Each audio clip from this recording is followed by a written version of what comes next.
اعوذ باللہ من الشیطان الرجیم۔ پناہ مانگتا ہوں اللہ کے شیطان مردود کی شر سے۔ بسم اللہ الرحمن الرحیم۔ شروع کرتا ہوں اللہ کے نام سے جو بڑا مہربان اور نہایت رحم کرنے والا ہے۔ والشمس وضحاها، آفتاب اور اس کی روشنی کی قسم۔ والقمر اذا تلاها، اور چاند کی قسم جب وہ اس کے پیچھے چلے۔ والنہار اذا جلاها، اور دن کی قسم جب وہ روشنی بخشے۔ واللیل اذا یغشاها، اور رات کی قسم جب اسے ڈھانک لے۔ والسماء وما بناها، اور آسمان کی قسم جس نے اسے بنایا۔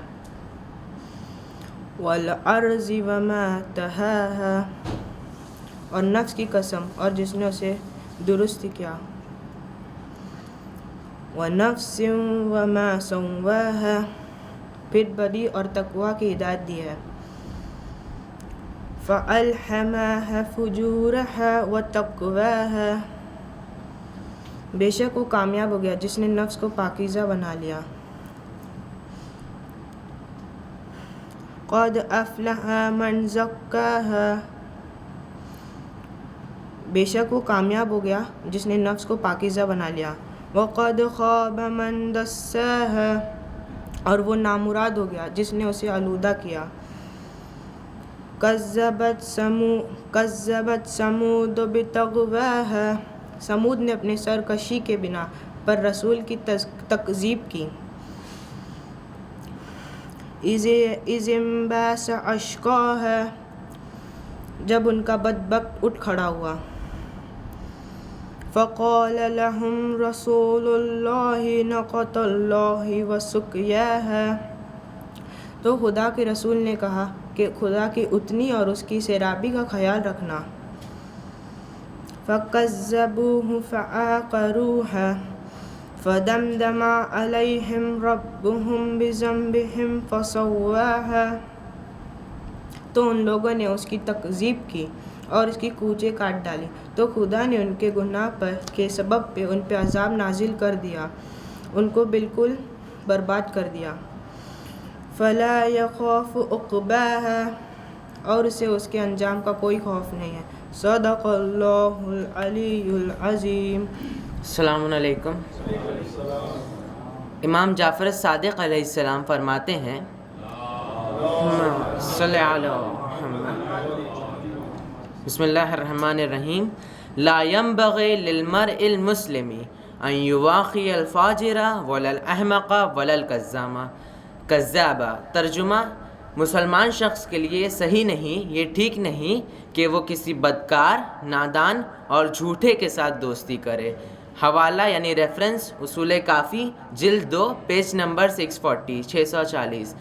اعوذ باللہ من الشیطان الرجیم، بسم اللہ الرحمن الرحیم، الحمد للہ رب العالمین، والصلاة والسلام علی اشرف الانبیاء والمرسلین، خاتم النبیین رحمت للعالمین، ابی القاسم محمد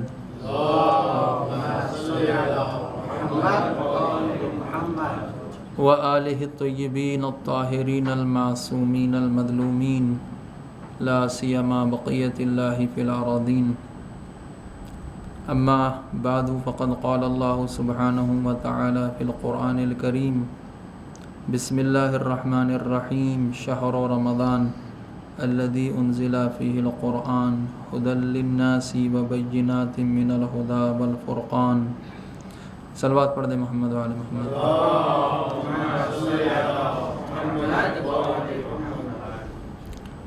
گفتگو کا عنوان آداب فہم قرآن ہے، قرآن کو سمجھنے کے آداب، اور دراصل یہ صدر المتعلہین جناب ملا صدرہ شیرازی، جو کہ ایک بہت بڑے فیلسوف اور فلاسفر گزرے ہیں، ان کی کتاب مفاتیح الغیب کا ایک حصہ ہے جس میں انہوں نے قرآن کے سمجھنے کے آداب ذکر فرمائے ہیں۔ 10 عدد آداب حضرت ملا صدرہ شیرازی نے ذکر کیا ہے، جن میں سے ہم چوتھا ادب ابھی پڑھ رہے ہیں۔ پہلا ادب تھا درک عظمت قرآن، قرآن مجید کی عظمت کو درک کر کے کہ یہ اللہ کا کلام ہے، خالق کا کلام ہے، اور اس کلام سے اونچا، اس کلام سے اوپر پھر کوئی کلام نہیں ہے۔ اس کلام کی عظمت کو سمجھ کر اس کلام کی تلاوت کا اور اس کلام کی فہم کا آغاز کرے انسان۔ دوسرا جو ادب تھا وہ طہارت قلب، انسان اپنے قلب کو پاکیزہ کرے تمام آلودگیوں سے۔ کہتے ہیں انسان کے جو گناہ ہیں وہ دو طرح کے ہیں، جوارحی اور جوانحی۔ جوارحی گناہ جو انسان اپنے ہاتھ، پیر، آنکھ، ناک، کان سے جو جوارحی گناہ کرتا ہے۔ جوانحی گناہ انسان جو اپنے دل سے کرتا ہے، تکبر، حسد، نفاق، یہ انسان کے دل کے گناہ ہیں، اعضاء و جوارح سے اس کا تعلق۔ البتہ اس کا اثر اعضاء و جوارح سے ظاہر ہوتا ہے، لیکن ہے یہ اصل دل کے گناہ۔ تو دوسرا ادب یہ پڑھا ہم نے کہ جب بھی انسان قرآن کے محضر میں، قرآن کے سامنے بیٹھے تو اپنے دل کو تمام آلودگیوں سے پاک کر کے بیٹھے، تمام گندگیوں سے، تمام برائیوں سے، جو دل کے امراض ہیں، امراض قلب کی، دل کی جو بیماریاں ہیں، ان سے پاک کر کے قرآن کے سامنے بیٹھے۔ تیسرا جو ادب ہم نے پڑھا وہ حضور قلب ہے۔ انسان قرآن کے سامنے پوری توجہ، پورے کنسنٹریشن اور پوری توجہ کے ساتھ جب قرآن کے سامنے ہو تو بس قرآن کے سامنے ہو، کہیں اور حاضر نہ ہو اس کا دل۔ چوتھا ادب جو ہم تقریباً 3 دن سے پڑھ رہے ہیں وہ تدبر ہے، تدبر در قرآن۔ عرض کیا کہ تدبر کے معنی ہے کسی بھی چیز کے چھپے ہوئے حصے تک رسائی حاصل کر لینا۔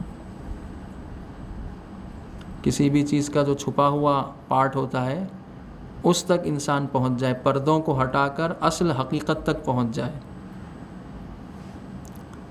یہ الفاظ قرآن پردے ہیں، ان الفاظ کے پیچھے جو حقیقت چھپی ہوئی ہے اس حقیقت تک انسان اپنے آپ کو پہنچائے۔ یہ تدبر در قرآن ہے۔ اور اس تدبر کے لیے کچھ مراحل ذکر ہوئے ہیں۔ تدبر کی مشق دیکھیں، جتنی دینی کام ہے ہم سمجھتے ہیں کہ وہ پریکٹس کے بغیر ہی ہم کو صرف دعا کرنے سے حاصل ہو جائیں گے۔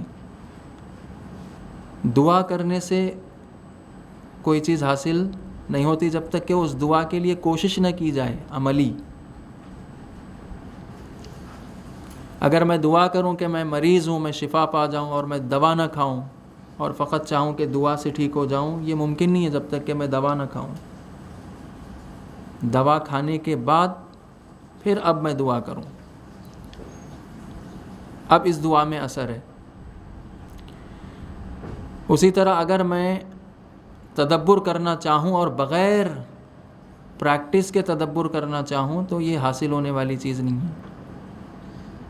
تدبر کی مشق کرنی پڑتی ہے، مشق یعنی پریکٹس کرے انسان اور پھر اس مرحلے پر پہنچے جس کو تدبر کہتے ہیں۔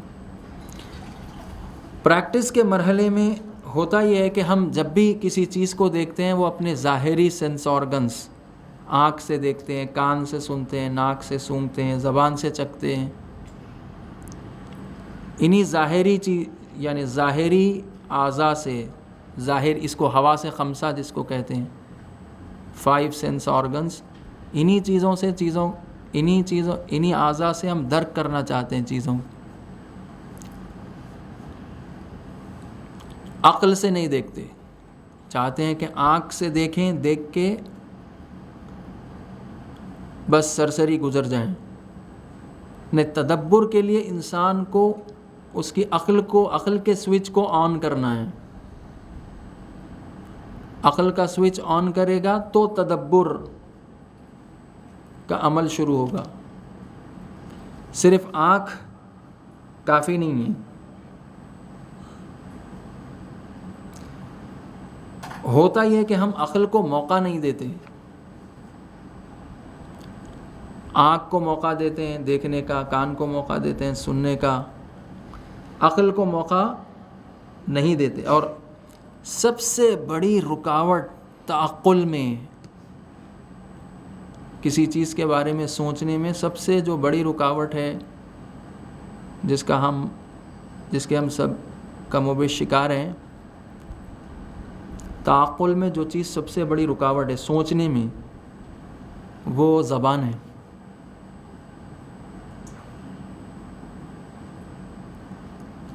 انسان کی زبان چلتی رہے تو عقل کام نہیں کرتی. عقل کو کام میں لانے کے لیے پہلے زبان کو خاموش کرنا پڑتا ہے. عقل کو کام میں لانے کے لیے پہلے دوسرے جو پارٹس ہیں ان کو سوئچ آف کر دینا پڑتا ہے تاکہ عقل سوئچ آن ہو جائے. آپ دیکھیں ہم بولتے اتنا ہے کہ جو زیادہ بولتا ہے وہ سوچتا کب ہے. اسی لیے سکوت، خاموشی، صمت. کسی زمانے میں خاموشی کا روزہ رکھا جاتا تھا. گزشتہ شریعتوں میں خاموشی کا روزہ، بات نہیں کرتے تھے. لیکن اسلامی شریعت میں وہ حرام ہے. خاموشی کا روزہ، صمت، خاموشی، سکوت، اس کا روزہ حرام ہے. لیکن تعقل کرنے کے لیے آپ کو سکوت کرنا ہی پڑتا ہے، خاموش رہنا پڑتا ہے، زبان کو آرام دینا پڑتا ہے، زبان کا سوئچ آف کر دینا پڑتا ہے، تب جا کر عقل کا سوئچ آن ہوتا ہے. اگر زبان چلتی رہے گی تعقل نہیں ہو سکے گا. اسی لیے ہم جب قرآن پڑھتے ہیں ہماری آنکھیں اور ہماری زبان قرآن کے الفاظ پڑھتے رہتے ہیں. یہ دو چیزیں استعمال ہوتی رہتی ہیں. جب بھی ہم قرآن پڑھتے ہیں زبان سے ہماری زبان چلتی رہتی ہے، یا آنکھیں دیکھ رہی ہوتی ہیں، زبان پڑھتی رہتی ہے. آنکھوں سے اور زبان سے آپ صرف الفاظ تک پہنچ سکتے ہیں، حقیقت تک نہیں. حقیقت تک پہنچنے کے لیے آپ کو تعقل کرنا ہے، فکر کو کام میں لانا ہے، عقل کو کام میں لانا ہے. اور جیسے کہ عرض کیا اس سے پہلے کہ جتنی ترقی آج ہے دنیا میں، جتنی ایجادات ہے، جتنی مصنوعات جو بھی ہم دیکھ رہے ہیں، ٹیکنالوجی، یہ محض تدبر کا ہی نتیجہ ہے. انسان کے تدبر کا نتیجہ ترقی ہے. اگر انسان تدبر نہ کرتا تو آج یہ ترقی ممکن ہی نہیں تھی. یہ جتنی ترقی ہے وہ انسان کے سوچنے کی وجہ سے ہے. جن کو قرآن مجید اولو الالباب کہتا ہے یا اولی الالباب کہتا ہے، سوچنے والے، ان کے مقابلے میں کون ہے؟ وہ جو دل رکھتے ہوئے سوچتے نہیں ہیں، آنکھیں رکھتے ہوئے دیکھتے نہیں ہیں، کان رکھتے ہوئے سنتے نہیں ہیں. ان کو قرآن نے کہا کل انعام، چوپایوں جیسے، چار پیروں والے جیسے.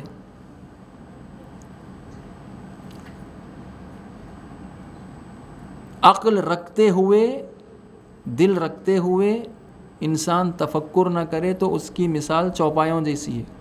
اس میں اور چوپائے میں کوئی فرق نہیں. تو تدبر کے لیے مشق کی ضرورت ہے، پریکٹس کی ضرورت ہے، اور ہر کام کے لیے پریکٹس کی ضرورت ہے. خاص طور پر آپ دیکھیں بعض ایسے سبجیکٹس ہیں، ریاضی، میتھمیٹکس، بغیر پریکٹس کے، بلکہ ہر ہنر، جتنے ہنر ہے وہ پریکٹس کے بغیر نہیں آ سکتے. حتیٰ حضور قلب ہم جو نماز میں چاہتے ہیں کہ حضور قلب ہم کو حاصل ہو جائے، وہ بغیر پریکٹس کے حاصل نہیں ہوں گے، بغیر مشق کے حاصل نہیں ہوں گے. کوشش کرنی پڑے گی، پریکٹس کرنی پڑے گی. تو یہ دو طبقے قرآن نے ذکر کیے ہیں، ایک اولو الالباب، سوچنے والے، تفکر کرنے والے، تدبر کرنے والے، اور ان کے مقابلے میں کل انعام، چوپایوں کی طرح، جو سوچتے نہیں ہیں، جو تفکر نہیں کرتے. اگلا جو مرحلہ ہے وہ تفکر اور تدبر کرتا کون ہے. تدبر کے جو مراحل ہیں اس میں ایک مرحلہ یہ ہے کہ عقل کو کام میں لائے. عقل کو کام میں لانے کے لیے پہلے خاموش ہو جائے, سکوت اختیار کرے.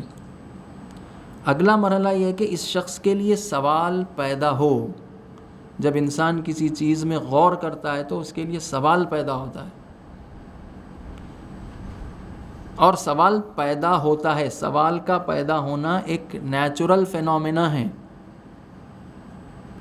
سوال پیدا ہوتا ہے. سوال کو زور لگا کر سوال نہیں کیا جاتا.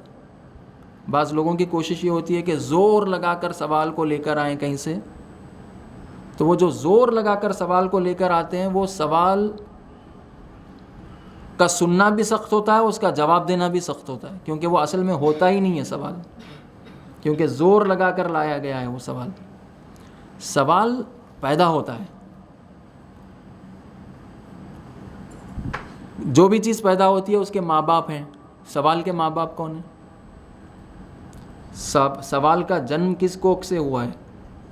سوال پیدا کہاں سے ہوا ہے؟ یہ ایک سوال ہے خود. جس طرح سے سوال پیدا ہوتا ہے ویسے ہی شعر جو کہتے ہیں لوگ, شاعر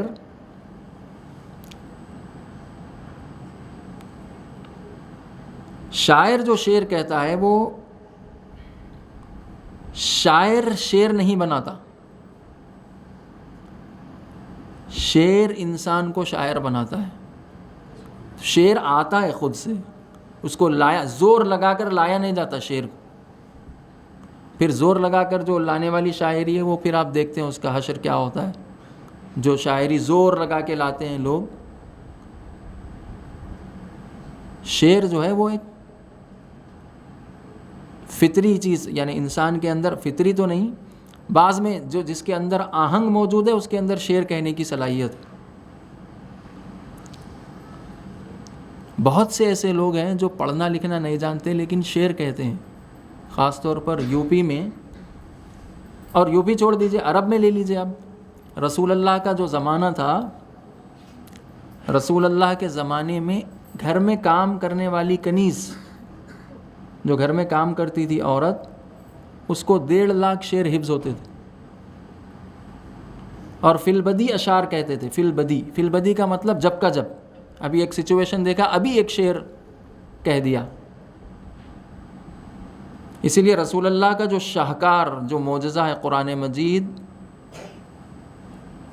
اللہ کی طرف سے یہ ادبی معجزہ بھی ہے. یعنی وہ ہر زمانے کا معجزہ اس نبی کے زمانے اور حالات کے متناسب تھا. جس زمانے میں طب کا بول بالا تھا, حضرت عیسیٰ کو اللہ نے ایک ایسا معجزہ دیا کہ حضرت عیسیٰ اپنے معجزے کے ذریعے سے لوگوں کو شفا بخشتے تھے. حضرت موسیٰ کا زمانہ جادو کا زمانہ تھا, تو حضرت موسیٰ کو اللہ نے عصا اور ید بیضا عطا فرمایا. رسول اللہ کا زمانہ ادبیات عرب کا زمانہ تھا. لوگوں کے اندر شعر گوئی اور شعر فہمی. البتہ ان کے شعر 3-4 چیزوں کے علاوہ نہیں تھے. عرب جو شعر کہتے تھے, یا تو اونٹ کے اوپر کہتے تھے کیونکہ اونٹ ان کی سواری تھی, جہاں پہ بھی جانا ہوتا تھا اونٹ پہ جاتے تھے, یا عورت پہ کہتے تھے, یا شراب. ان کے شعر کا محور یہ 3 ہی چیزیں تھیں. یا پھر رجز خوانی, جنگجو, جنگوں میں آ کے رجز پڑھتے تھے. اور شعر گوئی جو اللہ کی طرف سے خداداد صلاحیت ہے کہ جہاں پر نثر میں ایک صفحہ آپ نثر کہہ دیجئے, لیکن شاعر آ کر وہ ایک صفحے کو بلکہ پوری ایک کتاب کو 2 مصروں میں سمیٹ دیتا ہے. شاعر کے اندر یہ خوبی ہوتی ہے کہ ممکن ہے ایک کتاب کے مواد کو 2 مصروں میں لا کر سمیٹ دے. اور قرآن مجید میں ایک پورا سورہ شعراء کے نام سے موجود ہے. سورہ شعراء قرآن مجید کا ایک پورا مکمل سورہ ہے جس کی آخری 4 آیتوں میں شعراء کا ذکر ہے. وَالشُّعَرَاءُ يَتَّبِعُهُمُ الْغَاوُونَ, شعراء کی پیروی گمراہ لوگ کرتے ہیں. آج جو ہماری دینی محفلیں ہیں, آج جو ہمارے اعتقادات ہیں, عقائد ہیں, وہ شعراء کی دین ہیں. شورا سے ہم نے لیے ہیں. دین کے اصلی منابع سے دین کو نہیں لیا ہے، شورا کے کلام سے ہم نے دین لیا ہے. حتیٰ جو کربلا ہمارے ذہنوں میں ہے یا جس کربلا کو ہم اپنی بچپن سے سن رہے ہیں وہ شاعر کا کلام ہے. اور انہوں نے شاہکار شاعری کی ہے، خاص طور پر میر انیس، جناب میر انیس کی جو شاعری ہے وہاں سے تو اردو زبان کا ہی نقشہ بدل گیا. میر انیس نے اردو زبان کو ایک نئی جلا بخشی اپنی شاعری کے ذریعے سے، اپنے مرثیوں کے ذریعے سے. لیکن میر انیس کا مطمع نظر کبھی بھی یہ نہیں تھا کہ لوگ ان کے مرثیوں کو حقیقی تاریخ کربلا سمجھ جائیں، کیونکہ شاعر کا جو سرمایہ ہوتا ہے وہ تخیل ہوتا ہے، امیجینیشن. شاعر ہمیشہ تخیل سے شعر کہتا ہے. بہت کم شعراء ایسے گزرے ہیں جنہوں نے تخیل سے کام نہیں لیا ہے، حقیقی باتوں کو اپنی شاعری میں، اپنے شعر میں ڈھالا ہے. ان میں سر فہرست علامہ اقبال ہے، جو مفکر تھے، فکر کرنے والے آدمی تھے. شاعری ان کو اپنانی پڑی تاکہ لوگ شعر کے ذریعے سے ان کی فکر تک پہنچیں، وإلا وہ خود کو شاعر کہلانا پسند نہیں کرتے تھے. وَالشُّعَرَاءُ يَتَّبِعُهُمُ الْغَاوُونَ، شعراء کی پیروی گمراہ لوگ کرتے ہیں. اور یہ شعراء کرتے کیا ہیں؟ ایک وادی سے دوسری وادی میں سفر کرتے رہتے ہیں. یعنی ایک شخص صاحب کمال نہیں ہے، اس کو صاحب کمال بتا دیا. کوئی خوبصورت نہیں ہے، اس کی خوبصورتی پر اشعار کہہ دیے. اور جہاں فائدہ ہو گیا، ایک بادشاہ ہے، ظالم ہے بادشاہ، جانتے ہیں کہ بادشاہ ظالم ہے، لیکن شاعر کو اس بادشاہ سے کچھ فائدہ ہونے والا ہے، بادشاہ کی تعریف کر دی. بادشاہ کو اپنے شعر میں عادل بتا دیا، ظالم کو عادل بتا دیا. شعراء کی پیروی گمراہ لوگ کرتے ہیں. اور شعراء یہ سورہ شعراء کی آخری 4 آیاتوں کا ترجمہ کر رہا ہوں. شعراء ایک وادی سے دوسری وادی میں، یعنی کبھی اس کی تعریف کبھی اس کی تعریف. البتہ الا الذین آمنوا، لیکن وہ شعراء جو صاحبان ایمان ہیں، صاحب ایمان شعراء، ان شعراء سے ہٹ کر ہے، جن کی پیروی گمراہ لوگ کرتے ہیں. صاحب ایمان شعراء کا حساب الگ ہے، جدا ہے. صاحب ایمان، صاحب عمل صالح، نماز قائم کرنے والے، اور ظالم سے مظلوم کے خلاف انتصار کرنے والے. انتصار مظلوم یعنی مظلوم کی نصرت کرنے والے ظالم کے مقابلے میں. یہ اچھے شعراء کی صفت بتائی گئی ہے. ایک صاحب ایمان ہونا، ان کا صاحب عمل صالح ہونا، اقامہ صلاۃ کرنے والے اور مظلوم کی نصرت کرنے والے. مظلوم کی نصرت کرنے. پچھلے سال جب کووڈ ہوا، پچھلے سال 2020 میں، تو گنگا میں لاشیں بہہ رہی تھی نا گنگا میں لاشیں. لوگوں کے پاس جلانے کے لیے پیسے نہیں تھے.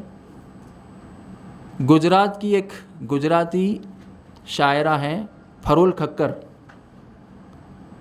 کھکر نے، جو ایک زمانے میں فرقہ پرست جماعت کی سپورٹر تھی، اس نے آ کر شاعری میں ان دونوں کو رنگا بلا سے تعبیر کر دیا. اور اس کی نظم شب واہینی گنگا مشہور ہو گئی. شب واہینی گنگا،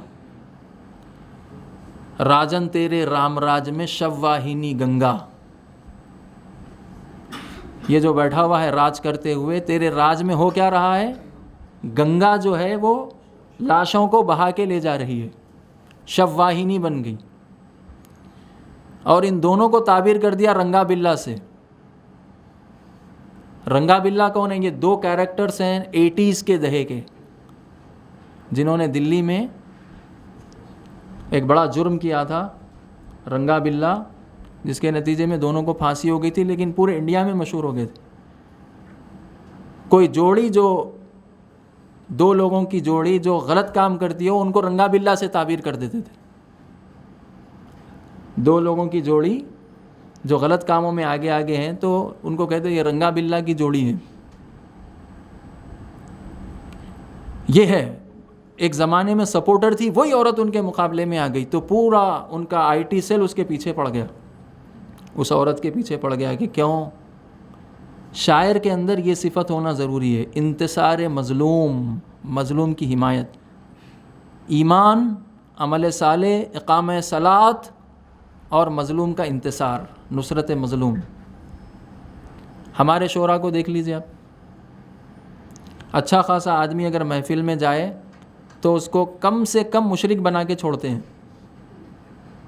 موحد جاتا ہے, مشرک باہر آتا ہے. غلو اپنی معراج کو. تو ایسے شاعروں کو اوائڈ کرنا چاہیے, ان کو بلانا نہیں چاہیے محفلوں میں. اور احکام کا مذاق اڑانا, احکام خداوندی کا مذاق اڑانا, یعنی اللہ کی دی ہوئی یہ صلاحیت, شعر گوئی اللہ کی دی ہوئی صلاحیت ہے, خداداد صلاحیت ہے. اس صلاحیت کو, اس ہنر کو, اس فن کو اللہ کے دین کی خدمت میں لگانے کے بجائے اللہ کے دین کو تباہ کرنے کے لیے, مومنین کے عقائد اور ایمان کو تباہ کرنے کے لیے استعمال کرتے.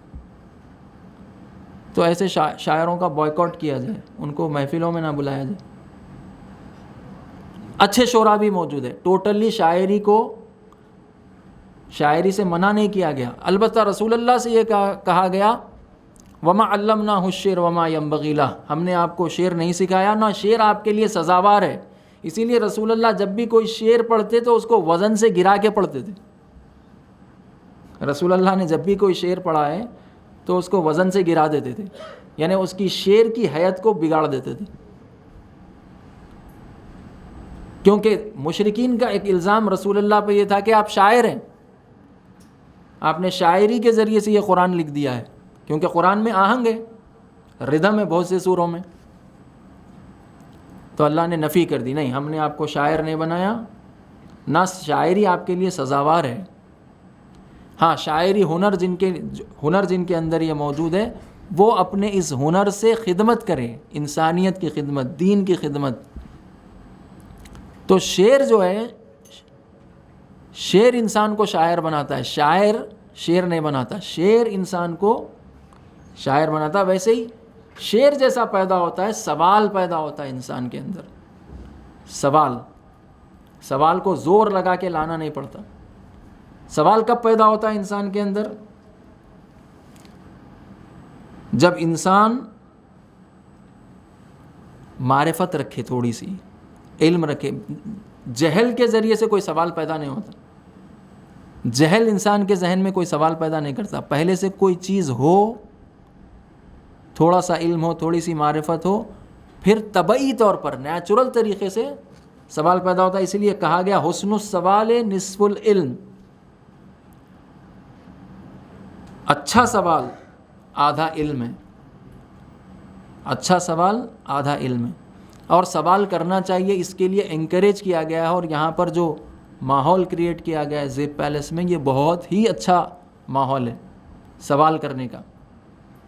کلاسز میں بھی یہ ہوتا ہی ہے, جو بھی کلاسز ہو, کلاسز میں بھی سوال, بچے, اسٹوڈنٹس اور جو اسٹوڈنٹس نہیں ہیں وہ بھی سوال کرنے کی عادت ڈالیں, لیکن زور لگا کے لانے کی نہیں. جو ذہن میں پیدا ہو جائے,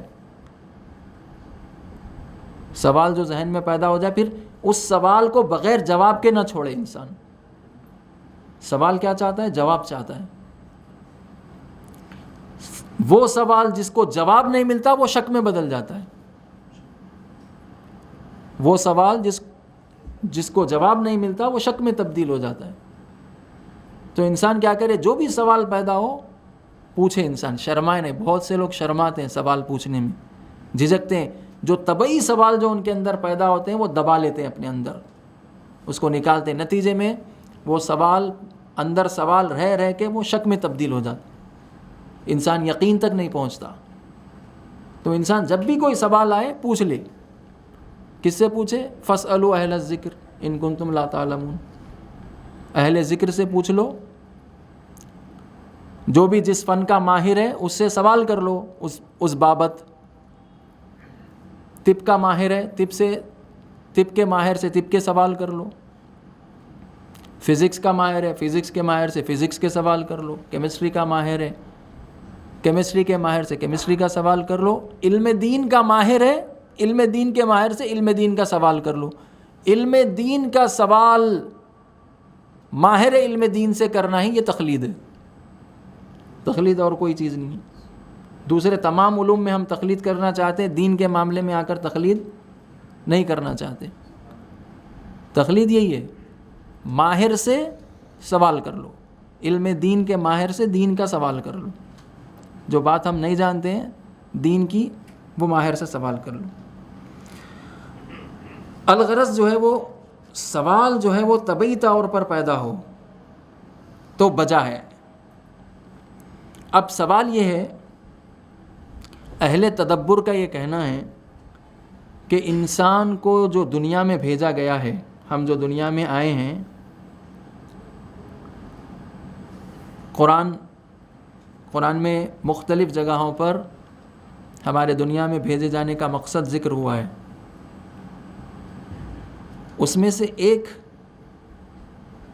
اہل تدبر یہ بیان کرتے ہیں کہ ایک مقصد یہ ہے کہ انسان 7 ملین سوالوں کا جواب دینے کے لیے انسان کو بھیجا گیا ہے۔ 7 ملین سوال۔ اسے کل میں نے عرض کیا کہ ہمارے ذہنوں میں کیا، قبر میں آپ کو 3-4 سوال ہی ہوں گے، من ربک، تیرا رب کون ہے، من نبیک، تیرا نبی کون ہے، من کتابک، تیری کتاب کون سی ہے، قبلت ما قبلتک، تیرا قبلہ کیا ہے، من امامک، تیرا امام کون ہے۔ بس یہ 5 سوال۔ ایسا نہیں ہے، 7 ملین سوال، 7 ملین سوال کے جواب دینے انسان کو۔ اب جواب کون دے گا؟ یہ وہ لاش جو رکھی ہوئی ہے قبر میں، وہ جسم و بدن۔ پہلے یہ کانسیپٹ کلیئر کریں کہ مرنے کے بعد لاش کو لے جا کر جس گڑھے میں لٹا دیا جاتا ہے اس کو قبر نہیں کہتے۔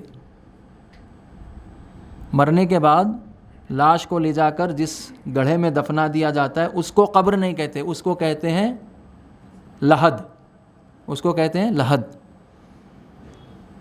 جس میں انسان کا بدن لٹا دیا جاتا ہے، اور 95% بدن کو جب دفنا دیا جاتا ہے تو وہ ڈیکمپوز ہو جاتا ہے، مہینہ 2 مہینے 3 مہینے جو بھی اس کا پروسیس ہے، بدن ڈیکمپوز ہو جاتا ہے ہر ایک کا۔ روایتوں میں اس کی تخصیص آئی ہے، مثلا کہا گیا کہ جو شخص 40 جمعہ غسل جمعہ کر کے نماز جمعہ میں از اول حاضر ہو تو اس شخص کا لاشا قبر میں گلے گا نہیں، ڈیکمپوز نہیں ہوگا۔ وَإِلَّا ہم جیسے لوگوں کی لاشیں آج قبر میں ڈالیے، 3 مہینے کے بعد کھول کے دیکھیے، سوائے ہڈیوں کے کوئی چیز نظر آنے والی نہیں ہے، اور تھوڑے دنوں کے بعد کھولیں گے تو ہڈیاں بھی پاؤڈر ہو جائیں گی، نہیں ملیں گی ہڈیاں بھی۔ لیکن اللہ کے خاص بندے، بعض شہداء کی قبر کھودی گئی، جیسے شہید صدر کی قبر کھودی گئی، ان کی لاش کو منتقل کرنے کے لیے ایسے ملی لاش جیسے ابھی دفنائی گئی ہو۔ 1981 میں یا 1980 میں آپ کی شہادت ہوئی، 2 بار آپ کی قبر کو کھودا گیا آپ کی لاش کو منتقل کرنے کے لیے، کیونکہ نامعلوم مقام پر صدام کے اہلکاروں نے نامعلوم مقام پر آپ کو دفنا دیا تھا، جو ایک آدھ شخص کو معلوم تھا، پھر اس ایک شخص سے پتہ اٹھا کر آپ کی لاش کو ایک دوسری جگہ، پھر اب ایک آپ کا مقبرہ بنایا گیا ہے، خاص ایک ٹوم بنایا گیا جہاں پر آپ کی مزار ہے، وہاں پر آپ کی لاش کو لے جا کے دفنایا گیا۔ لیکن جب نکالا گیا تو تازہ خون ہونا ہی چاہیے۔ شہید بزرگوار صدام جیسے، یہ دیکھیں یہ شیعہ علماء کی جرت ہے۔ صدام وہ سفاک ہے، صدام وہ ڈکٹیٹر ہے، پڑھا ہی ہوگا آپ نے، اپنے دامادوں کو قتل کر دیا اقتدار کے لیے، پاور میں باقی رہنے کے لیے اپنے دامادوں کو مار دیا، اور اپنے قریب ترین افراد پہ بھروسہ نہیں کرتا تھا وہ، اور جب بھی یہ محسوس کرتا تھا کہ اس کے اقتدار کو ان سے خطرہ ہے، ان کو قتل کر دیتا تھا. اور بڑے سے بڑا اس کا جنرل بھی بات جب کرتا تھا صدام کے سامنے تو اس کی پنڈلیاں کانپتی تھیں. کبھی بھی یہ موت کے گھاٹ اتار دے. شہید صدر رحمۃ اللہ علیہ، یہ اسی اپریل کے مہینے میں ابتدائی 3 یا 4 اپریل کو شہید صدر کی شہادت ہے. 9 مہینے آپ کے گھر کا محاصرہ رہا. 9 months. نہ کوئی شخص گھر کے اندر سے باہر آ سکتا، نہ کوئی گھر کے باہر سے اندر جا سکتا. گھر میں جو روٹیاں رکھی ہوئی تھی پرانی یا جو بھی اناج موجود تھا وہ اسی سے کام چلاتے رہے کئی دن تک. ان کا مطالبہ کیا تھا؟ ابو علی ایک اس کا کمانڈر تھا، اس کو بھیجا خاص طور پر شہید صدر سے مذاکرات کرنے کے لیے کہ جائے شہید صدر سے مذاکرات کرے.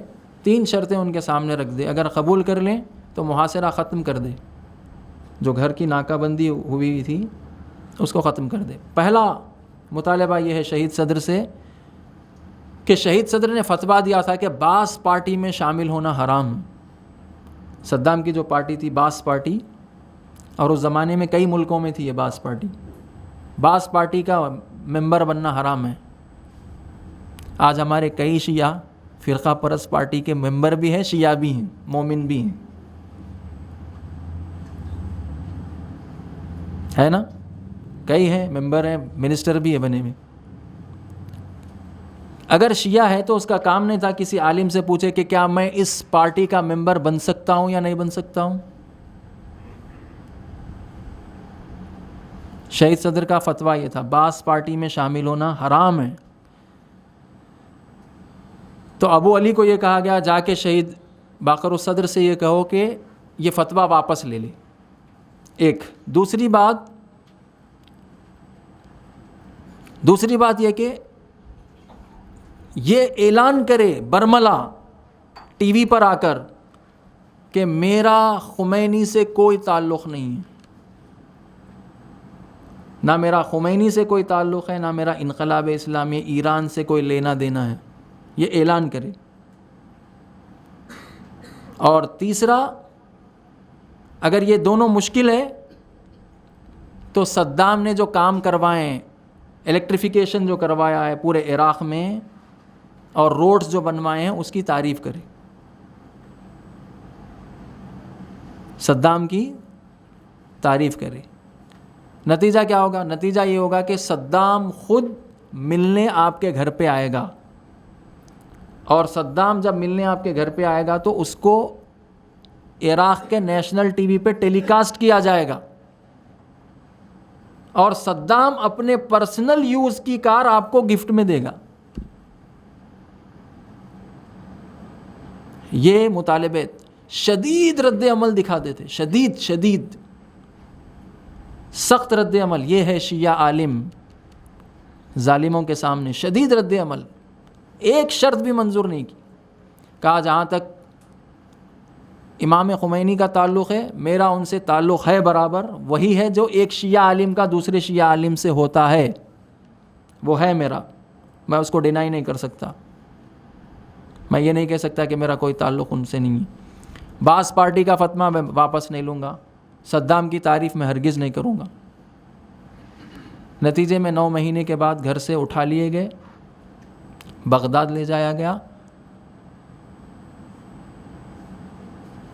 ایک نعمانی کر کے ان کے شاگرد ہے شہید صدر کے، انہوں نے اپنی کتاب میں لکھا کہ یہ 9 مہینے کے محاصرے میں گھر کے باہر کا کوئی فرد اندر تھا تو وہ یہی تھے. پورا نام میں ان کا بھول رہا ہوں، آخری میں نعمانی ہیں. کتاب انہوں نے لکھی سنوات المحنہ کے نام سے، عربی میں ہے سنوات المحنہ، فارسی میں اس کا ترجمہ ہے سالہائے رنج، غم کے سال، رنج کے سال، سختیوں کے سال. تو شہید صدر کو اٹھا لیا گھر سے. پھر اس کے اگلے ہی دن آمنہ بنت الہدا آپ کی بہن کو اٹھا کر بغداد لے گئے. کہتے ہیں شہید صدر کو خود صدام نے فائر کیا. آپ کی داڑھی کو اپنے لائٹر سے جلایا، لائٹر سے جلانے کے بعد خود اپنے ریوالور سے صدام نے فائر کیا. وہ صدام جس کے سامنے خود اس کے جنرلز کانپتے تھے. یہ شہید صدر کی صلابت 47 ایئرس 47 سال کی عمر تھی فقط شہادت کے وقت. 14-15 سال میں نابغہ روزگار تھے, نابغہ روزگار, جینیس. 15 سال کے وہ تھے, ان کے درس میں 70 سال 60 سال 80 سال کے بزرگ شرکت کرتے تھے. لاجک میں, منطق میں ان کے اپنے خاص نظریات ہیں. اسلامک بینکنگ میں شہید صدر کے اپنے خاص کریٹیوٹی ہے, نئی چیز کریٹیوٹی. اجتہاد میں یہ کریٹیوٹی کا ہونا ضروری ہے. معمولاً بزرگ اساتذہ کا کہنا یہ ہے کہ ہمارے جتنے موجودہ مراجع ہوتے ہیں وہ گزشتہ مراجع کے مقلد ہوتے. کریٹیوٹی کم لوگوں نے دکھائی. کریٹیوٹی دکھائی صاحب جواہر نے, کریٹیوٹی دکھائی امام خمینی رحمۃ اللہ علیہ نے. انہی پرانے منابع سے, پرانے سورسز سے نیا نظریہ نکال کر لائے ولایت فقیہ. سورسز پرانے ہیں, دین نیا نہیں ہے, پرانے ہی دین سے نئی چیز, کریٹیوٹی یہ ہے. تو شہید صدر رحمۃ اللہ علیہ جو ہے وہ اپنے زمانے کے نابغہ تھے. تو قبر, لحد جو ہے جہاں پر انسان کی لاش رکھ دی جاتی ہے اس کو لحد کہتے ہیں. اور قبر کس کو کہتے ہیں؟ جہاں پر انسان کی روح رہتی ہے اس کو قبر کہتے ہیں. اور سوال کا جواب کون دے گی؟ لحد میں موجود جسم دے گا؟ نہیں, قبر میں موجود روح دے گی سوال کے جواب. کب دے گی؟ جب دنیا میں اس کے لیے سوال حل ہو گئے ہوں. وہ 7 ملین سوال دنیا میں اللہ نے اس کو خلق کیا تاکہ سوال اٹھائے. اقرا کتابک کفا بنفسک اليوم علیک حسیبا. وہ کتاب, اپنی نفس کی کتاب پڑھو جو لکھ کر لائے ہو. وہ سوال لکھے ہوئے کہاں ہیں؟ وہ سوال ہمارے نفس پہ لکھے ہوئے ہیں. وہ سوال جو ہیں کہیں اور نہیں ہے, وہ ہمارے نفس پر لکھے ہوئے سوال ہیں جو ہم کرتے رہیں دنیا میں. تو انسان تدبر کر کے, سوچ کے اپنے آپ کو ظاہر سے اوپر لے جائے, الفاظ سے اوپر اٹھائے اپنے آپ کو. اور جو لوگ سوچتے ہیں, قرآن کا کہنا ہے یہ والذین جاہدوا فینا لنہدینہم سبلنا. جو لوگ ہماری راہ میں, جو لوگ ہمارے میں نہ ہماری راہ میں, والذین جاہدوا فینا, وہ لوگ جو ہمارے میں جہاد کرتے ہیں نہ ہماری راہ میں, یعنی ہمارے خدا میں کوشش کرتے ہیں. وہ لوگ جو خدا میں کوشش کرتے ہیں ہم ان کے لیے راستے کھول دیتے ہیں. جب بھی ہم کوئی نئی چیز شروع کرتے ہیں ابتدا میں وہ چیز ہمارے لیے سخت ہوتی ہے, اور ابتدا کی سختی سے پریشان ہو کر اس چیز کا آغاز ہی نہیں کرتے, کیونکہ ابتدا میں ہر چیز سخت ہے. بچے یہاں پر موجود ہیں, جب سائیکل چلاتے ہیں تو گرنا پڑتا ہے آپ کو, 3-4 بار گرتے ہیں, پڑتے ہیں, پھر سائیکل آپ کو. لیکن اگر ابتدا میں, وہ لوگ, بہت سے لوگ آج تک سائیکل چلانا نہیں سیکھے, نتیجے میں ان کو بائک چلانا نہیں ہے. کیوں؟ کیونکہ ڈرتے تھے کہ اگر سائیکل چلائیں گے تو گر جائیں گے, گریں گے تو چوٹ آ جائے گی. تو اس چوٹ سے ڈر کے کبھی سائیکل چلانا سیکھے نہیں, آج تک پیدل ہے. جہاں پہ بھی جانا ہے ان کو پیدل جانا ہے یا پھر پبلک ٹرانسپورٹ استعمال کرنا ہے. تو ابتدا میں کام کے خوف سے ڈر کے اس کام کا آغاز نہ کرنا. لیکن اگر انسان شروع کر دے اور خدا کے لیے ہو تو پھر خدا کی مدد بھی آ جاتی. اگر تدبر کا کام انسان شروع کر دے قرآن میں اور پورے عالم میں موجودات میں, ابتدا میں اس کو سخت لگے گا, لیکن جیسے ہی وہ وارد ہو جائے گا پھر خدا کی مدد آ جائے گی. لنہدینہم سبلنا, آگے کے راستے ہم کھولتے چلے جائیں گے. اب اس کو زیادہ زحمت کرنے کی ضرورت نہیں. اسی لیے ابتدا میں ہی تھوڑی سختی برداشت کرنی پڑتی ہے, اس کے بعد پھر وہ کام جو ابتدا میں سخت لگ رہا تھا وہ بالکل آسان ہو جائے گا. تو ابتدا میں اگر تدبر کر لے انسان, اگر قرآن سے ایک بار انس پیدا ہو جائے اور ہماری روح قرآن کی روح کے ساتھ ہو جائے تو پھر خود قرآن ہماری مدد کرتا ہے، قرآن ہمارے لیے راستے کھولتا ہے، قرآن ہمارا رہنما بن جاتا ہے. اور قرآن اہل تدبر کا رہنما ہے. اور جو لوگ آیات خدا کی طرف چند قدم آگے بڑھاتے ہیں، آیات خدا ان کی رہنمائی کرتے ہیں.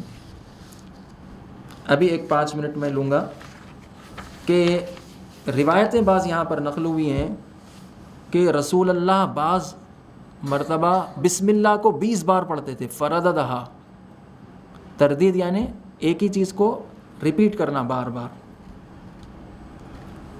فرددہا 20 مرہ، رسول اللہ بسم اللہ پڑھتے تھے 20 بار. یہ 20 بار کیوں پڑھ رہے ہیں رسول اللہ بسم اللہ کو؟ ہر بار جب بسم اللہ پڑھ رہے ہیں تو بسم اللہ کی ایک نئی تصویر رسول اللہ کے ذہن میں آئی. یہاں پر بسم اللہ کی 11 ابتدا میں 11 پوائنٹس بسم اللہ کے حوالے سے بیان کیے گئے. یہاں لکھا ہوا ہے کہ ایک شخص جو عالم دین بھی نہیں ہے، اس نے، اور داڑھی بھی نہیں ہے اس کو، اس نے بسم اللہ کی 50 تفسیریں بیان کی، الگ الگ، ہر بار ایک نئی بسم اللہ کی تفسیر. رسول اللہ بسم اللہ 20 بار تکرار کرتے تھے، ریپیٹ کرتے تھے. کس لیے ریپیٹ کرتے تھے؟ ہر بار بسم اللہ کی ایک نئی تصویر، ایک نئی شکل، ایک نئی حیت رسول اللہ کے سامنے ہوتی تھی. اور روایت میں یہ ہے کہ رسول اللہ نے ایک، جناب ابی ذر سے یہ روایت ہے، ان ابی ذر قال قام رسول اللہ صلی اللہ علیہ وآلہ وسلم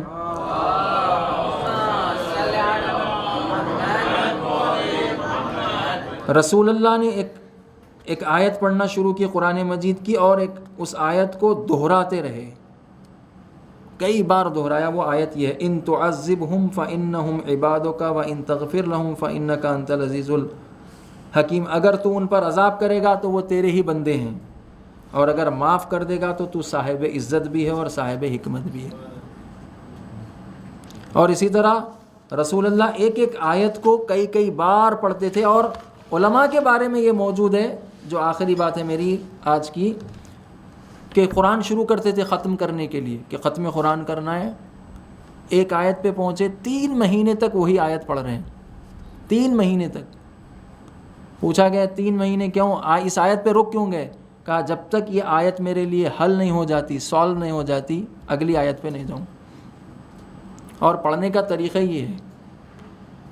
ہمارے پاس افسوس کے ساتھ یہ کہنا پڑتا ہے، اسکولز میں ہوتا ہے کہ پچھلا چیپٹر ابھی سالو نہیں ہوتا، اگلے چیپٹر میں چلے جاتے ہیں، جبکہ پچھلا چیپٹر سالو بھی نہیں ہوا. اب یہ پائل اپ ہوتے چلے جاتے ہیں، آخری میں جاتے ہیں تو پھر ایسے اسٹوڈنٹس کو بہت مشکل ہوتی ہے. تو جب تک پہلی بات سمجھ میں نہ آئے، اگلی بات کی طرف نہ بڑھے انسان. پہلی بات کو اچھی طرح حل کر لے، سالو کرے اس کو. علماء ایک آیت پر ایک مہینہ 2 مہینے کیوں آگے نہیں بڑھتے؟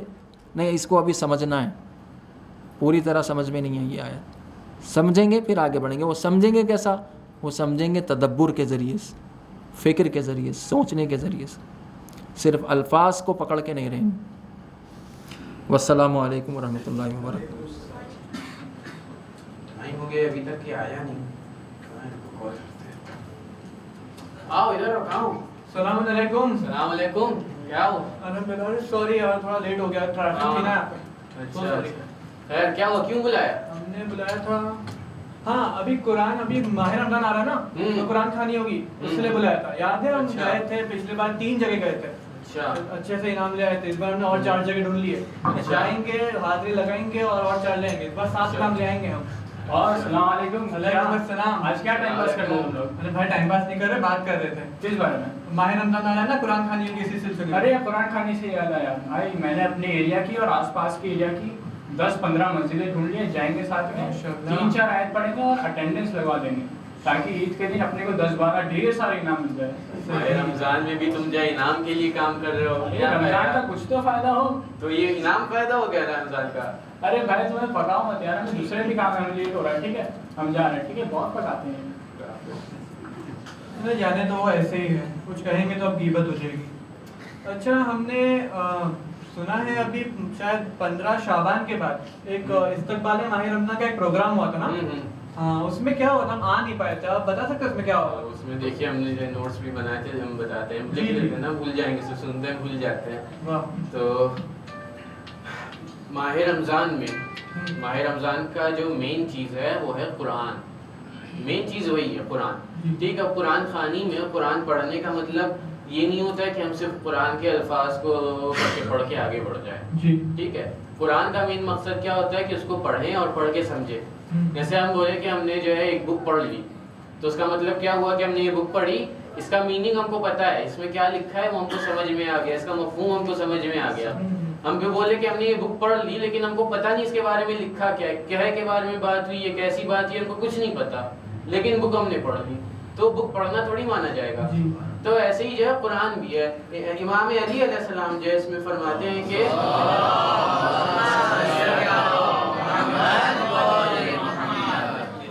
کہ ایسا عمل اس میں کوئی خیر نہیں ہے جس میں فہم اور سوجھ نہ ہو, اور ایسے قرآن کی قرأت میں بھی کوئی خیر نہیں ہے جس کے باطن میں غور نہ ہو. امام علی علیہ السلام ہی, کوئی اور نہیں فرما رہا. یہ جو امام علی علیہ السلام کہہ رہے ہیں کہ اگر تم قرآن میں فکر نہیں کر رہے ہو, قرآن میں تم تدبر نہیں کر رہے ہو, تو قرآن کا اس میں کوئی خیر نہیں ہے, اس کا کوئی فائدہ نہیں آئے گا. اس سے پڑھ کے چلے جائیں گے لیکن کوئی فائدہ نہیں آئے گا. اور یہ تو امام علی نے کہا تھا. ہسٹوریکلی بھی دیکھ لیجیے اگر, تو قرآن بہت لوگ پڑھتے تھے, ٹھیک, لیکن جو قرآن کو سمجھتے تھے وہ امام حسین کے ساتھ جنگ کرنے آئے, اور جنہوں نے قرآن کو بنا سمجھے پڑھا, ایسے ہی پڑھ کے آگے نکل گئے. قرآن تو پڑھتے تھے, وہ قاری بھی تھے, وہ حافظ بھی تھے, لیکن وہ امام حسین علیہ السلام کا قتل کرنے آ گئے. بنا سمجھے قرآن پڑھنے کا یہی نتیجہ ہوتا ہے. امام سجاد علیہ السلام کی جو بارے میں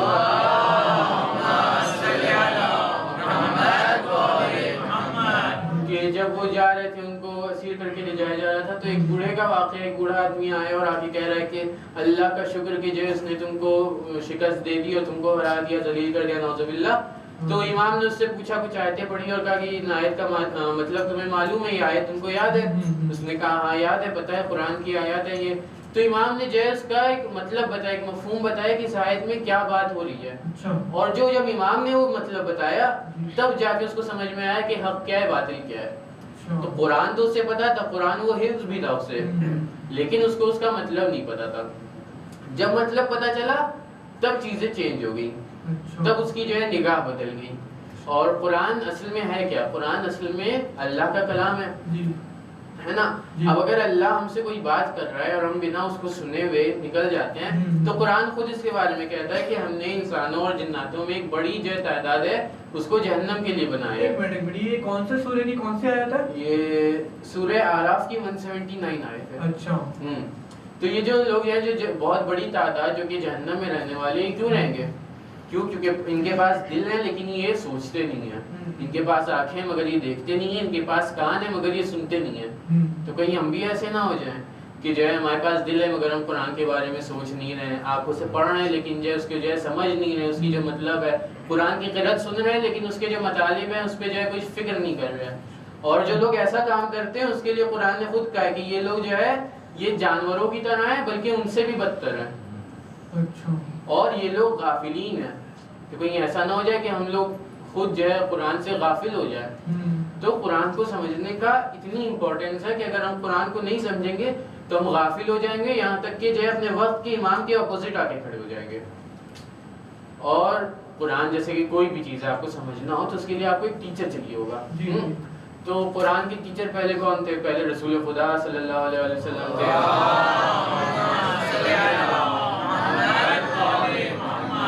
پھر رسول خدا کے بعد جو ہے باقی ائمہ تھے. لیکن اس وقت ہمارے جو وقت کے امام ہیں وہ پردہ غیب میں, تب ہم کو قرآن کے بارے میں کون صحیح سے سمجھائے گا؟ وہی جو ان کے راستے پہ چلتے ہیں, یعنی کہ ہمارے آج کے مراجع اور ہمارے علماء. تو وہ جو ہے ہم کو ان سے قرآن لینا چاہیے تاکہ وہ جو ہے ہم سمجھیں کہ قرآن میں ہے کیا, قرآن کیا کہنا چاہ رہا ہے. ورنہ پھر ہم بنا کسی خیر کے, امام علی علیہ السلام نے کہا کہ بنا کسی خیر کے ہم قرآن پڑھتے رہیں گے. تو اس کا مطلب کہ جیسے نارمل سبجیکٹس ہوتے ہیں فزکس سائنس, اس کو پڑھانے کے لیے ٹیچرز ہوتے ہیں, تو ویسے قرآن اور دین کو پڑھانے کے لیے ٹیچرز ہیں جو امام اور ہمارے رسول تھے. جی. اچھا. تو آج ہم نے سیکھا کہ قرآن جو ہے صرف پڑھنے کی چیز نہیں ہوتی، اسے سمجھنا پڑتا ہے۔ قرآن امام حسین کے ساتھ جو جنگ کیے تھے، جو ان کے مخالف تھے، انہوں نے قرآن صرف پڑھا تھا، لیکن جو امام حسین کے ساتھ تھے انہوں نے سمجھا تھا۔ اب کیوں وہ لوگ ان کے مخالف تھے جبکہ وہ پڑھتے تھے؟ کیونکہ انہیں قرآن ناطق نہیں سمجھا تھا۔ قرآن ناطق وہ ہے جس سے ہمیں قرآن سمجھتے ہیں اور جس سے ہمیں قرآن آیا ہے۔ ہم انہیں نہیں سمجھیں گے تو قرآن، اگر ہم ٹیچر کے باتوں کو ٹیچر کو نہیں سمجھیں گے تو ہم سبجیکٹ نہیں سمجھ سکتے۔ اسی طریقے سے اگر ہم نے امام کو نہیں سمجھا تو ہم قرآن نہیں سمجھ سکتے۔ ایسا نہ ہو، ہمیں سمجھنا ضروری ہے۔ ایسا نہ ہو کہ امام زمانہ آ جائے اور ہم کے مخالف کھڑے ہو جائے جبکہ ہمیں قرآن حفظ ہے، ایسا نہ ہو۔ ہم خدا سے دعا کرتے ہیں کہ اس ماہ رمضان میں ہمیں توفیق ہو گیا ہم قرآن پڑھے اور اسے سمجھیں گے تو ہم امام کے ساتھ کھڑے ہوں گے، ان کے مخالف نہیں کھڑے ہوں گے۔ والسلام علیکم ورحمۃ اللہ وبرکاتہ۔